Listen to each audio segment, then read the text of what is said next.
Garden centers are full of helpful garden gadgetry that can really make a dent in your wallet. However, with a little ingenuity, you can craft these things for free with things you have laying around the house. I'm Brian with Next Level Gardening. Welcome. In this video, I'm going to show you 10 of my favorite free garden hacks.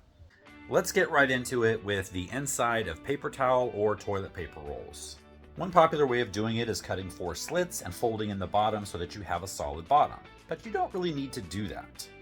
Just grab a container that has drainage holes in the bottom and stack the toilet paper tubes side by side. Add your seed starting mix.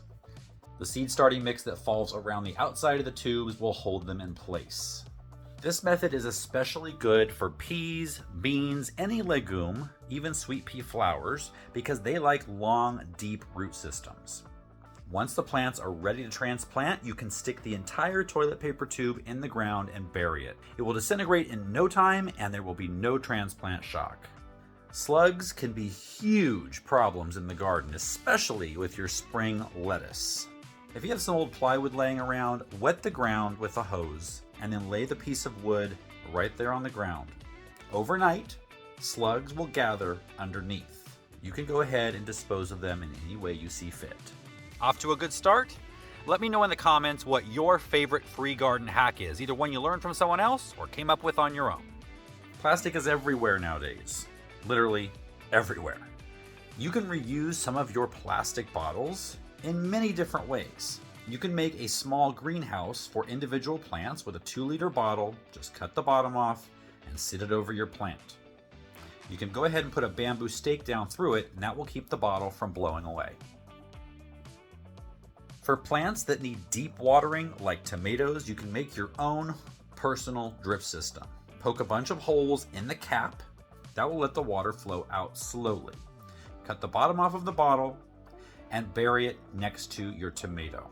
Fill it up with water, and as the water seeps out the bottom, it's going to water those deep water roots that tomatoes have. You can also put the bottom of the bottle back on to make sure that no dirt gets in there and clogs those holes. Plant tags are expensive, and let's face it, we lose most of them before the season's over. Take any semi-hard plastic container, like yogurt or sour cream, and cut them into plant tags. You can also use old window blinds. Just cut them or break them to the desired size, and these can be used over and over for years. I used to have a set of metal ones that I made hundreds of markers out of that lasted a really, really long time. Sometimes it's hard to sow really small seeds like lettuce or carrots without having to thin out a bunch later. Take an Old Spice bottle with a shaker top.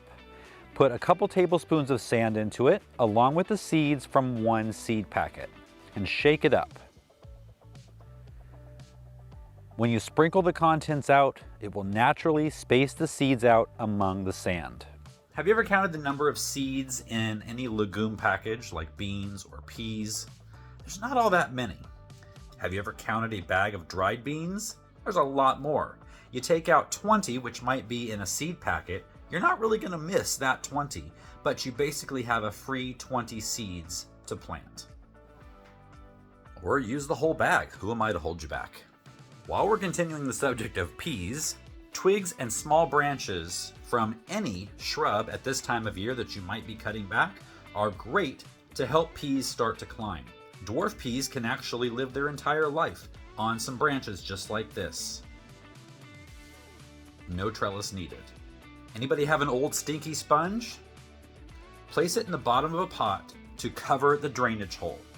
Then fill with potting soil. As you water the pot, the sponge soaks up the water and distributes it slowly as the soil in the pot dries out. Is it just me, or do seeds germinate much better in the path than in actual beds? Rather than weeding it out and tossing it away, anything that's self-sown, just go ahead and dig it up out of the path and transfer it into a bed. When you're taking cuttings from plants for propagation, you might be tempted to use rooting hormone, which isn't cheap.